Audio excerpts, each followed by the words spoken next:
The fragile calm of a Damascus evening was violently shattered this week as Israeli warplanes unleashed a series of intense airstrikes across Syria. The attacks, which occurred on Wednesday, July 16, 2025, marked a significant escalation in a region already teetering on the edge of wider conflict. According to Syrian officials, the strikes on the capital resulted in at least 3 fatalities and left 34 people injured, with the thunderous explosions rocking neighborhoods and sending plumes of smoke into the night sky. The primary targets in Damascus appeared to be symbols of state power, including the heavily fortified Ministry of Defense compound and sensitive areas near the presidential palace in Umayyad Square, suggesting a deliberate message was being sent to Syria's new leadership. Simultaneously, Israeli drones and aircraft extended their operations to southern Syria, a move that has ignited deep-seated sectarian fears. The focus of these southern strikes was the city of Suwaida, a province predominantly inhabited by the Druze minority and located strategically near the Jordanian border. This area has been the epicenter of recent brutal violence that has claimed over 250 lives in just a few days.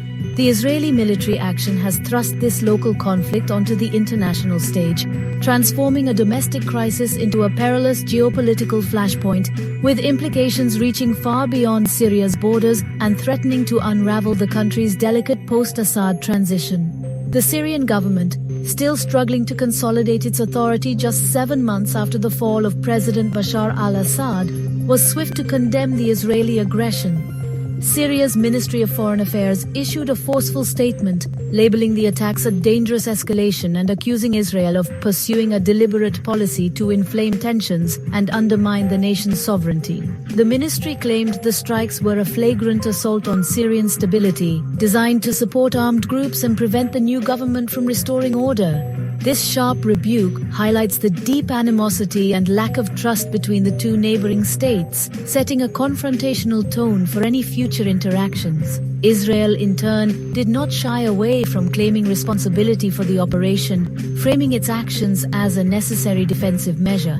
Israeli military officials stated that the General Staff compound in Damascus was actively being used to coordinate military operations against Druze forces in Suwaida. This justification directly links the strikes on the capital to the turmoil in the south, portraying the intervention as a preemptive move to neutralize a direct threat.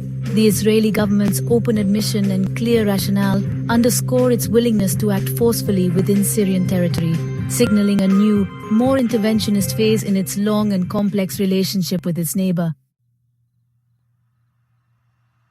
The roots of the current crisis lie in Suwaida, a historically autonomous region that has become a tinderbox of local grievances and external pressures. The recent violence, which erupted around July 11th, began not as a state-led offensive, but as a series of tit-for-tat kidnappings and attacks between local Druze fighters and neighboring Bedouin tribes. Long-standing disputes over land and resources reportedly fueled the initial clashes, which quickly spiraled out of control. This local feud created a power vacuum and a state of lawlessness that drew in other actors, tragically escalating a communal dispute into a full-blown military confrontation with devastating consequences for the civilian population. The situation deteriorated rapidly when the new Syrian government's forces intervened, ostensibly to restore order and separate the warring factions. However, their involvement only added fuel to the fire. Druze groups accused the government troops of siding with the Bedouin tribes and, more alarmingly, of committing atrocities against civilians. Reports emerged of indiscriminate shelling of residential areas and even field executions, turning the intervention into what many locals described as a punitive campaign. The fighting has since plunged Suwaida into a severe humanitarian crisis, with roads cut off, food and medical supplies dwindling, and hospitals overwhelmed by the sheer number of casualties. The Druze are a unique religious and ethnic minority with a significant presence in Syria, Lebanon, and Israel. Historically, the Syrian Druze of Jabal al-Arab, the Mountain of the Arabs, have fiercely guarded their autonomy, often maintaining a position of cautious neutrality in the country's larger conflicts, including the decade-long civil war. They have focused primarily on local self-defense, forming militias to protect their communities from outside threats. This tradition of independence and self-reliance now faces its greatest test, as the community finds itself caught between an assertive central government and the powerful military of a neighboring state. This external pressure has exposed and deepened the fractures within the Druze community itself. The leadership is visibly divided on how to navigate the crisis. One prominent local leader, Yasser Yarbu, attempted to de-escalate the situation by agreeing to a ceasefire with the Syrian government. However, this move was publicly rejected by the community's most influential spiritual leader, Sheikh Hikmat al-Hijri. He has instead called for international protection, a plea that many interpret as a covert appeal for Israeli assistance. This split highlights the profound dilemma facing the Druze, whether to trust the Syrian state, seek outside help, or stand alone against mounting threats. Israel has publicly justified its military intervention in Syria as a moral and strategic imperative to protect the Druze minority. Israeli officials have repeatedly referred to the covenant of blood between Israeli Jews and the Druze community within Israel, where many Druze citizens serve with distinction in the Israeli Defense Forces. This alliance has been invoked to frame the airstrikes as a rescue mission for their brothers across the border. Israeli Defense Minister Israel Katz issued a stern warning, stating that the IDF would operate forcefully in Suwaida until the full withdrawal of Syrian forces, positioning Israel as the sole guarantor of Druze safety in the face of perceived persecution. However, analysts suggest that Israel's motives extend far beyond humanitarian concerns.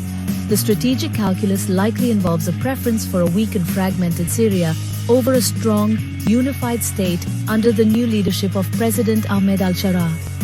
The fall of the Assad regime created a period of uncertainty, and Israel appears determined to shape the outcome in its favor.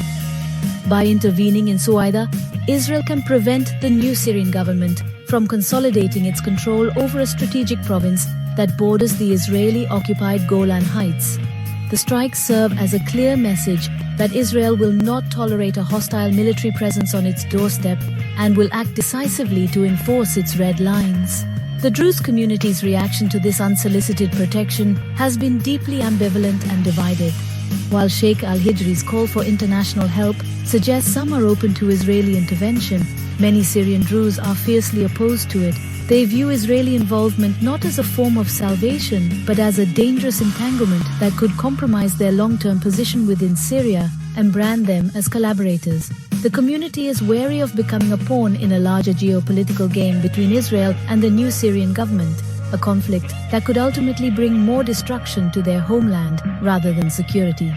This complex situation is further complicated by the history of the Druze in the Golan Heights, a territory Israel captured from Syria in 1967 and later annexed. The Druze residents there have long been in a precarious position, with many retaining Syrian citizenship and family ties across the border while living under Israeli rule. The Israeli government's newfound role as the protector of Syrian Druze is viewed with skepticism by some, who see it as a cynical political maneuver rather than a genuine act of solidarity. The intervention risks inflaming sectarian tensions across the region, potentially drawing in Druze communities from Lebanon and even Israel, some of whom have reportedly already crossed into Syria to fight alongside their kin. In the immediate aftermath of the Israeli airstrikes, the diplomatic and military maneuvering intensified. Bowing to the immense pressure, Syria's Ministry of Interior announced a new ceasefire in Suwaida late on Wednesday. Shortly thereafter, Syrian state media reported that government army units had commenced a withdrawal from the city, a key demand of both local Druze leaders and the Israeli government. While this move appears to be a significant de-escalation, it remains unclear whether all Syrian security forces will pull out or if the withdrawal is merely a tactical repositioning. The fragility of this truce is palpable, with the potential for violence to reignite at any moment. The crisis has also drawn in international players, notably the United States. The Trump administration is actively engaged in mediation efforts, with Secretary of State Marco Rubio confirming that the United States is working to calm tensions between Israel and Syria. This intervention comes after the United States had been backing quiet negotiations between Israel and President Shara's government aimed at a potential security pact. a process now severely jeopardized by the recent hostilities. The American role will be critical in determining whether the parties can step back from the brink, or if the cycle of escalation will continue its dangerous downward spiral. For Syria's new government, the events in Sueda represent a profound challenge to its authority and legitimacy. President Sharat's administration has publicly acknowledged that violations were committed by its forces against Druze residents and has promised a full investigation and accountability. This admission is an attempt to placate the aggrieved Druze community and signal a departure from the brutal tactics of the previous regime. However, the government's credibility is on the line. Its ability to assert control, protect all its citizens, and navigate the treacherous pressures from Israel will be a defining test of its viability in the months ahead. Ultimately, the Israeli strikes and the crisis in Sueda have exposed the deep-seated instability that continues to plague Syria after the fall of Assad. The conflict is a stark reminder that the end of one war does not necessarily mean the beginning of peace. The future of the region now hangs in the balance, dependent on the actions of divided communities, a fragile new government, and powerful external actors with conflicting agendas. The path forward is fraught with peril, and any miscalculation could easily plunge Syria, and potentially its neighbors, into a new and even more devastating chapter of conflict.